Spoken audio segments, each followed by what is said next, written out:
Hello friends, मुझे शायद आप पहचानते हो। मैं डॉक्टर शैल गुप्ता और मैं अब तक आपके सामने बहुत सारे वीडियोस और जिसमें हम बात करते हैं हेयर लॉस के डिफरेंट डिफरेंट ट्रीटमेंट्स की, जिसमें कि मेडिसिन्स, पीआरपी, ट्रांसप्लांट और ये सब बनाता रहता हूँ। और ये वीडियोस मैं रेगुलरली अपने सोशल मीडिया प्लेटफॉर्म्स पे यूट्यूब, फेसबुक, इंस्टा और बाकी वेबसाइट्स और इन सब पे हम डालते रहते हैं। तो आज पर एक डिफरेंट बात करने में यहाँ पर आया हूँ और एक डिफरेंट व्यक्ति आपसे बात कर रहा है। आज आपसे बात कर रहा है एक पेशेंट जिसने हेयर ट्रांसप्लांट कराया है। जी, मैंने अपना हेयर ट्रांसप्लांट परसों करा है।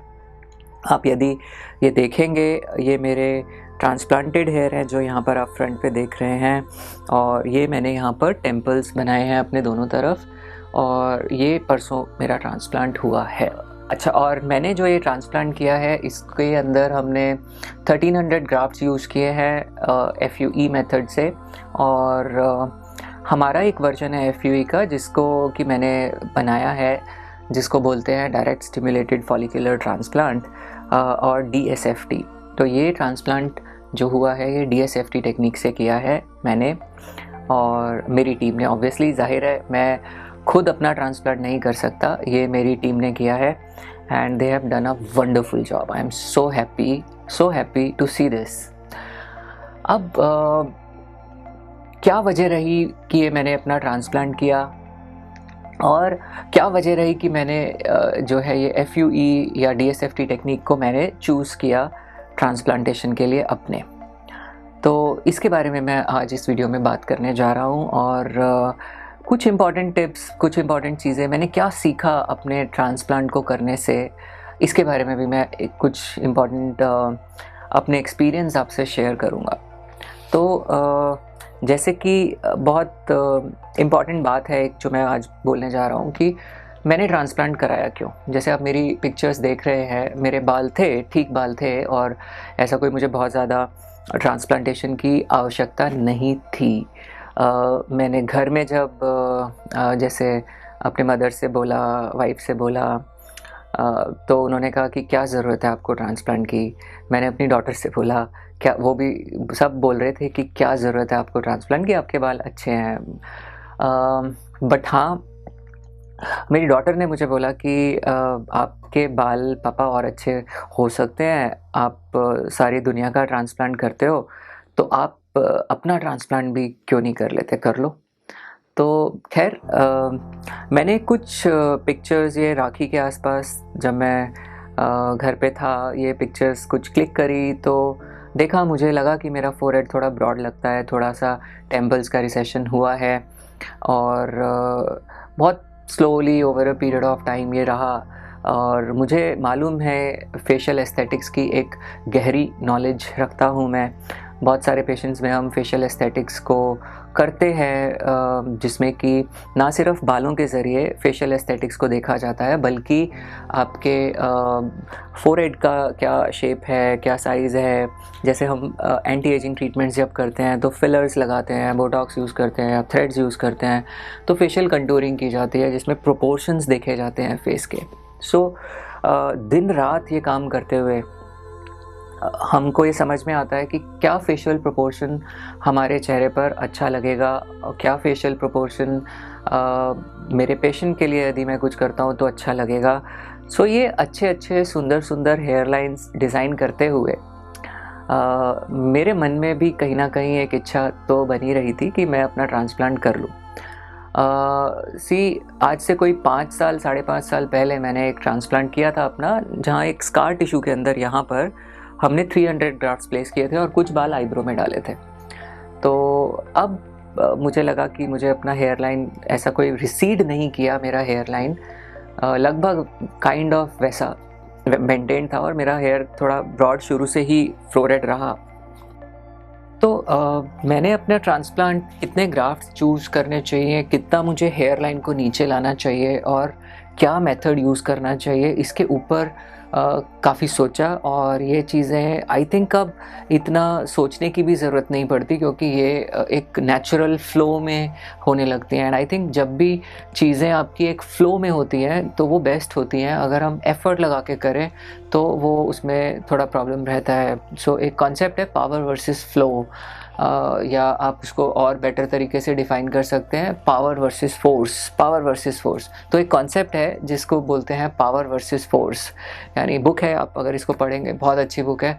क्या बोल रहा हूँ मैं इसके बारे में आपको ज़्यादा जानकारी मिलेगी यदि आप इस बुक को पढ़ते हैं तो खैर अब मेरा एक डिफरेंट केस है, आपका केस एक डिफरेंट केस है। हर केस डिफरेंट होता है, हर एक किसी के डोनर, एज, हेयर लॉस का पैटर्न, फेस की स्ट्रक्चर, सब कुछ डिफरेंट है। तो कस्टमाइज़ करके ट्रीटमेंट को हमेशा देना चाहिए।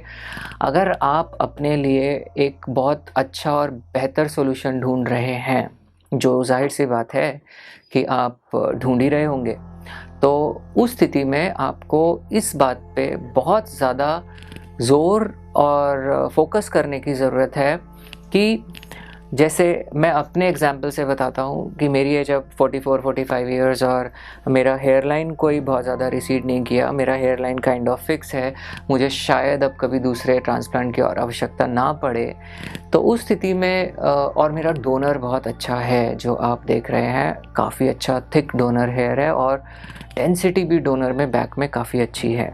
तो इस स्थिति में अगर मैं ट्रांसप्लांट के लिए अब ऑप्ट करता हूँ तो, और दूसरी अगर मैं अपनी ट्रीटमेंट हिस्ट्री बोलूँ तो मैं मिनॉक्सिडिल या कोई और मेडिसिन नहीं लेता, क्योंकि मुझे ज़रूरत नहीं है। मेरा कोई रिसेशन नहीं है कोई बहुत ज़्यादा अलार्मिंग स्पीड पर। तो मैं सिर्फ एक PRP कर लेता हूँ साल में एक आध बार, that's it. I don't do anything else. I take good healthy diet, I am very health conscious and I am very choosy about my food and I don't eat junk. मैं एक बहुत बैलेंस्ड और बहुत अच्छा diet लेता हूँ। यदि आप जानना चाहते हैं उसके बारे में तो आप हमें कांटेक्ट कर सकते हैं, हम आपकी हेल्प करेंगे। दूसरा, इसके अलावा जैसे मैं अपने केस में तो फिर मैंने क्या किया, मैंने FUE मेथड चूज़ किया, जिसका एक एडवांस वर्जन जो मेरा अपना डिवाइस है, जिसको डायरेक्ट स्टिमुलेटेड फॉलिकुलर ट्रांसप्लांट कहते हैं, वो मैंने अपना किया। ये FUE ही है, उसका एक मॉडिफाइड वर्जन, एडवांस वर्जन। सो मेरा एक रीज़न FUE करने का ये था कि मुझे मल्टीग्राफ्ट्स मिल जाएंगे काफ़ी सारे।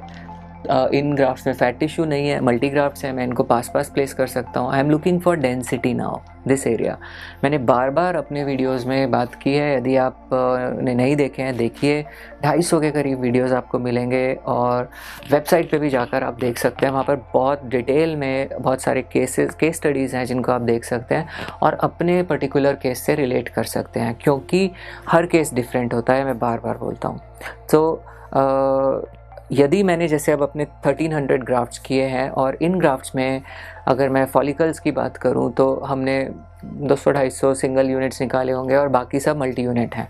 सो मल्टी यूनिट में भी एवरेज 2.5 से थोड़ा प्लस ही बैठा, तो ये बालों की संख्या 1300 ग्राफ्ट्स में अच्छी खासा नंबर बन जाता है। जबकि यही यदि मैं FUT से करता तो नंबर ऑफ़ फॉलिकल इन्हीं 1300 ग्राफ्ट्स में डेफिनेटली कम होते।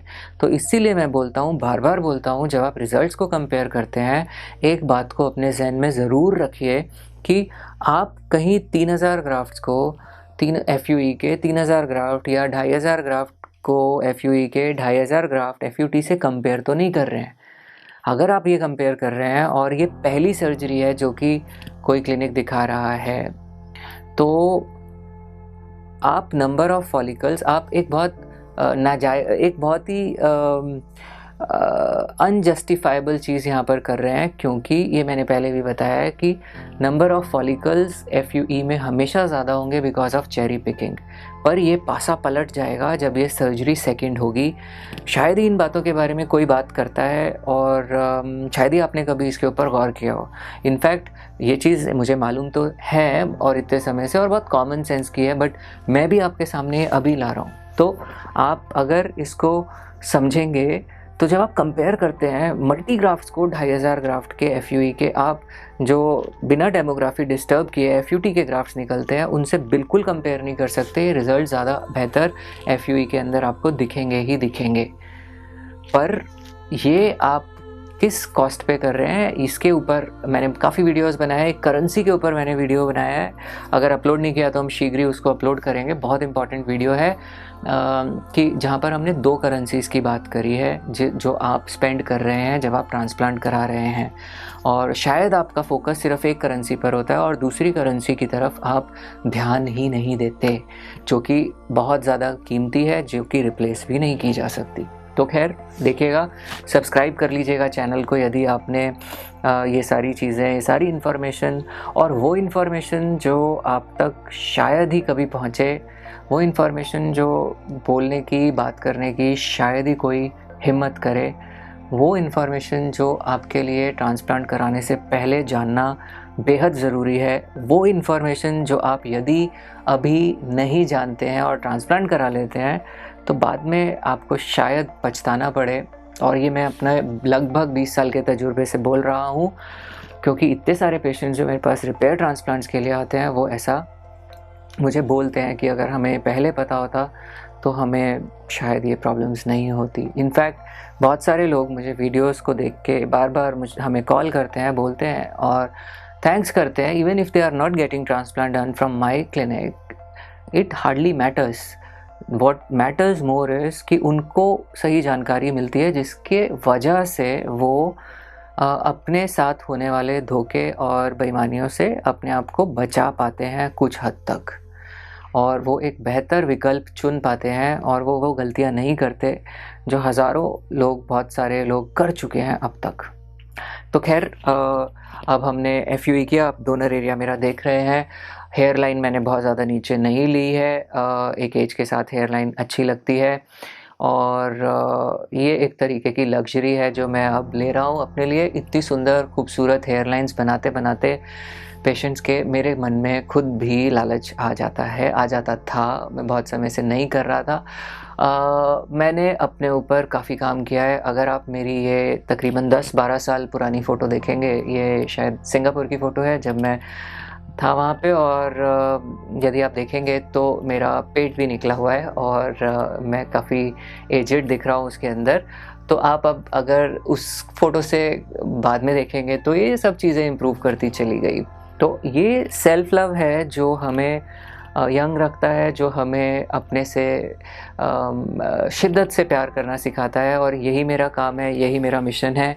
हम सब अपने पेशेंट्स को, मैं और मेरी पूरी टीम, ये हमेशा हमारी कोशिश रहती है कि हम आप तक प्यार पहुंचाएं, आप तक विश्वास पहुंचाएं, ताकि आप वो विश्वास और वो प्यार जो अभी आप अपने आप में नहीं ढूंढ पा रहे हैं, उससे आपकी कुछ मालूमात, ताल्लुकात बने और आप एक बेहतर, ज़्यादा फ्रूटफुल ज़िंदगी की तरफ बढ़ें और अपने स्पिरिचुअल इवोल्यूशन की तरफ बढ़ें। तो अब मुझे जैसे आज 2 दिन हो गए हैं ट्रांसप्लांट किए, मैं पेशेंट्स भी देख रहा हूँ, मैं अपनी सर्जरीज़ भी कर रहा हूँ, और थोड़ी सी स्वेलिंग है, ठीक हो जाएगी। मैं वॉश भी कर चुका हूँ 2 बार अपने सर को, और I am really very happy. अभी मैं भी काफ़ी एक्साइटेड हूँ। मैं पेशेंट्स के जब ट्रांसप्लांट करता तो उनको उनके ये एक्सपेक्टेशंस और उनके उम्मीदें और उनकी बेचैनी, उतावलापन, जब ये बाल लग जाते हैं और ये ग्रो करने तक के बीच का जो समय है, अब मैं खुद भी ये महसूस करने जा रहा हूँ। मैं अपडेट्स देता रहूँगा, आपको बताता रहूँगा कि वो कैसा लगता है। पर हाँ, ये हेयर लाइन देख के, ये स्टाइल देख के आई एम वेरी हैप्पी। बहुत बहुत बहुत खुश हूँ मैं, और मैं वो खुशी जो हम, वो प्यार जो हम पेशेंट्स में बांटते आए हैं इतने सालों से, आज मैंने खुद को दिया, और मेरी टीम, जिसका बहुत बहुत शुक्रिया, जिसने ये किया मेरे लिए, बहुत बहुत धन्यवाद दिल से। और बहुत ही अच्छा मुझे लगा, और क्या बोलूँ, मतलब मज़ा आ गया करके। और अब ये ट्रांसप्लांट, 1-2 चीज़ें और भी मैं बोलना चाहता हूँ कि जैसे पेशेंट्स हमसे पूछते हैं कि पेन कितना होता है सर, तो ठीक है, मैंने एक छोटी सर्जरी की थी पहले अपनी 300 ग्राफ्ट्स की, तो ठीक है, मेरे को था कि हाँ उतना नहीं पता चलता, एक आध इंजेक्शन में नम हो जाता है उतना एरिया। अब जैसे थोड़ा ज़्यादा किया, बड़े एरिया में ग्राफ्टिंग की, तो देखो थोड़ा पेन तो होता है। एक रीज़न अपना ट्रांसप्लांट करने का ये भी था कि मैं अपने मरीज़ के दर्द को महसूस भी कर सकूं कि कितना होता है, और थोड़ा होता है बट वर्थ है, बिकॉज़ जो खुशी मिलती है बाद में वो बहुत अमेजिंग होती है।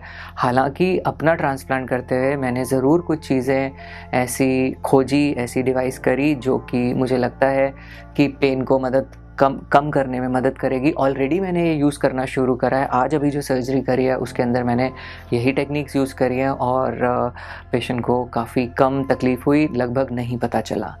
दूसरा कुछ हेयर लाइन डिज़ाइनिंग में भी मैंने कुछ, क्योंकि अब मैं जब अपने लिए कर रहा हूँ तो ज़ाहिर सी बात है, हालांकि ये सारे एफ़र्ट्स मैं अपने पेशेंट्स के लिए भी करता हूँ, पर अपने लिए मैंने थोड़ा और भी किया, कुछ और ज़्यादा अवेयरनेस के लेवल बढ़ गए करते वक्त। और ये जो मुझे अब फ़ायदा मिला अपना करने में ट्रांसप्लांट, ये मैं अपने पेशेंट्स पे ऑलरेडी मैंने ये काम करना शुरू कर दिया है। और इसके अलावा मैंने FUE क्यों चुना, क्योंकि मैंने बताया मैंने मल्टीग्राफ्ट्स चूज़ करे हैं अपने लिए, जहाँ पर मुझे डालने हैं, मुझे प्रोग्रेसिव हेयर थिनिंग नहीं है और थोड़े एरिया में ज़्यादा डेंसिटी, ऑब्वियसली FUE। तो उम्मीद करता हूँ इस वीडियो से आपको ज़रूर कुछ अच्छी इन्फॉर्मेशन मिली होगी, जानकारी मिली होगी, और आप जो इतना प्यार मुझे देते हैं, मेरी टीम को देते हैं, उसके लिए आपका बहुत बहुत शुक्रिया। और दुआएं कीजिए हमारे लिए कि हमारे बाल बढ़िया अच्छे मस्त आ जाएं। हम आपको अपडेट करते रहेंगे कि कैसे ये इनमें ग्रोथ आती है। और यस, हेयर ट्रांसप्लांट एक अमेजिंग ट्रांसफॉर्मेशन है, and I can say it now with more authority and more, of personal experience. So thank you, love yourself, stay blessed.